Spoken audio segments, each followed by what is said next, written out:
Di awal film kita akan diperlihatkan seorang pria bernama Do Yun yang sedang sibuk mengerjakan tugas dengan laptopnya. Gak lama kemudian, ketika sedang fokus, seorang wanita bernama Mbak Yung Yung menghampirinya.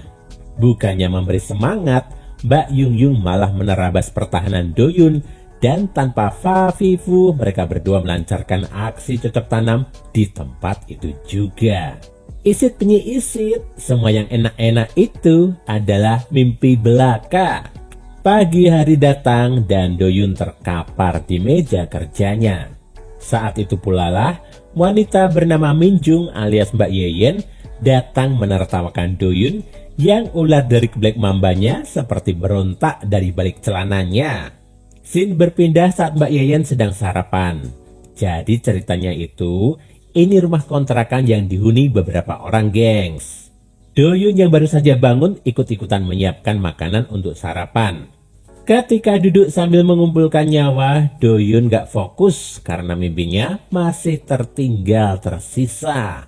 Do Yun jalalatan kemana-mana ketika melihat Mbak Yeyen.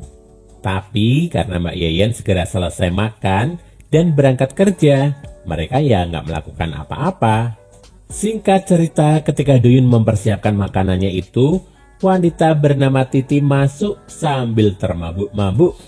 Sepertinya dia habis party semalam. Do Yun mengajaknya untuk sarapan bersama-sama.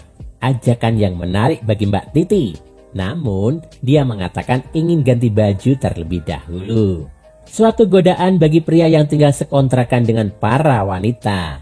Mbak Titi sans-sans aja buka pakaian tanpa menutup rapat pintu kamarnya. Ular dari Do Yun kembali aktif. Namun Do Yun sadar dia nggak bisa berbuat apa-apa selain melanjutkan masak sembari membayangkan apem embem temennya. Singkat cerita, Mbak Titi sarapan dengan Do Yun. Dan ketika selesai enjoy makan bersama, Mbak Titi harus berangkat kerja. Entah pikirannya datang dari mana, Mbak Titi menitipkan pembungkus serabi lempit dan gunung kembarnya pada Do Yun untuk tolong dicucikan. Gak cuma tugas cuci, ternyata Do Yun ini diminta asah-asah alias cuci piring, sekaligus bersih-bersih rumah.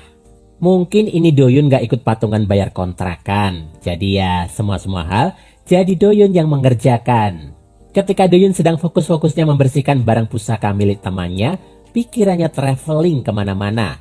Tiba-tiba seseorang datang bertamu dan Do Yun bergegas membukakan pintu. Pucuk dicinta, apem embem pun tiba. Seorang wanita cantik yang bertamu ternyata Mbak Yung Yung yang semalam hadir dalam mimpinya. Do Yun terpesona dengan kehadiran Mbak Yung Yung itu. Mbak Yung Yung ternyata teman dari Mbak Yeyen. Tapi karena Mbak Yeyen sedang pergi, Do Yun memintanya menunggu di ruang tamu. Sambil mengintip tamu cantik itu dari balik pintu, Do Yun membayangkan cocok tanam yang ia mimpikan semalaman. Scene lalu berpindah pada Mbak Titi yang ada di kantornya. Ceritanya Mbak Titi ini sedang dapat proyek baru dari bosnya. Bosnya adalah Pak Wan Chu. Karena proyeknya ini tender besar, Mbak Titi berencana menggoda Pak Wan Chu supaya dia mendapatkan persenan yang besar pula. Sekejap kemudian, Mbak Titi menawarkan gunung kembarnya. Dan karena Pak Wan Chu ini mantan member pemburu serabi lempit yang ngawur, mereka berdua akhirnya cocok tanam bersama. Sementara itu di kontrakan, hari semakin sore.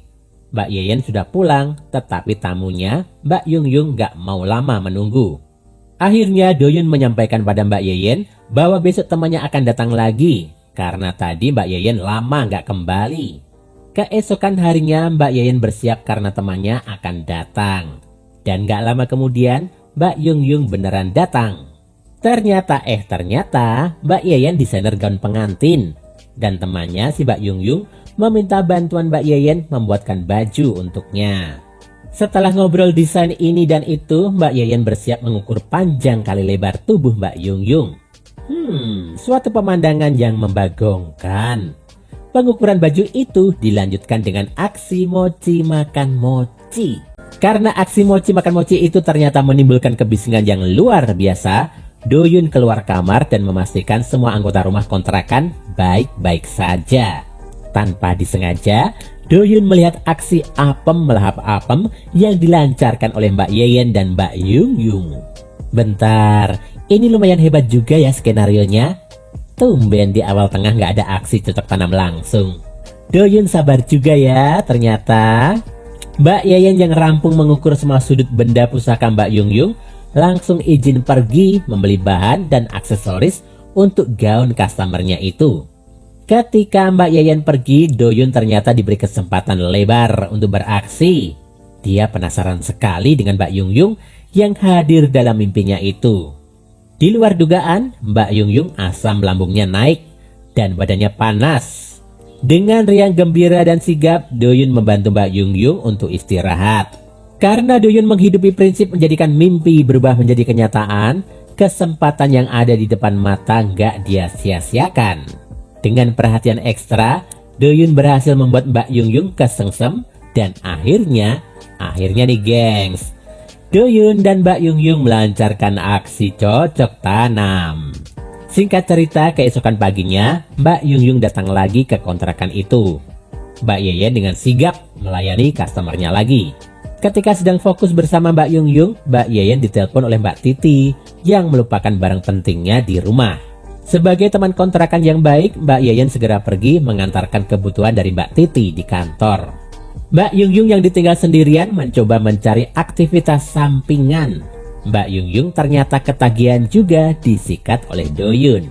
Ketika dicari-cari, Doyun ternyata terkapar lagi di meja selepas semalaman bekerja berat membuat naskah-naskah video. Mbak Yung Yung tersenyum tersipu melihat laptop Doyun. Mbak Yung Yung merasa terpanggil dan akhirnya membangunkan Doyun. Suatu dejavu terjadi. Mbak Yung Yung membangunkan Doyun. Dan apa yang ada di mimpi menjadi kenyataan. Persis seperti yang dibayangkan Doyun, dia akhirnya bercocok tanam perkenjutan duniawi bersama Mbak Yung Yung. Mbak Yung Yung telah membantu Doyun merealisasikan mimpi menjadi kenyataan. Dan film pun selesai. Gengs, gimana dengan alur film barusan? Agak memusingkan ya, tapi sebenarnya idenya mudah ditangkap. Dari mimpi menjadi kenyataan. Ya, pesannya bagus sih, tapi kok ya mimpinya cocok tanam itu loh. Terlepas dari akhirnya melancarkan aksi cocok tanam dan perkenjutan duniawi, yang perlu digarisbawahi sebenarnya adalah salah satu teknik psikologi yang nyata. Doyun membayangkan sesuatu, meyakini sesuatu, dan akhirnya mendapatkan sesuatu itu. Sobat Celikiawan bisa aja loh mempraktekannya, tapi bukan demi serabi lempit ya bos. Misalnya ya pengen bisa membelikan orang tua mesin cuci. Nah bisa tuh sambil kerja berusaha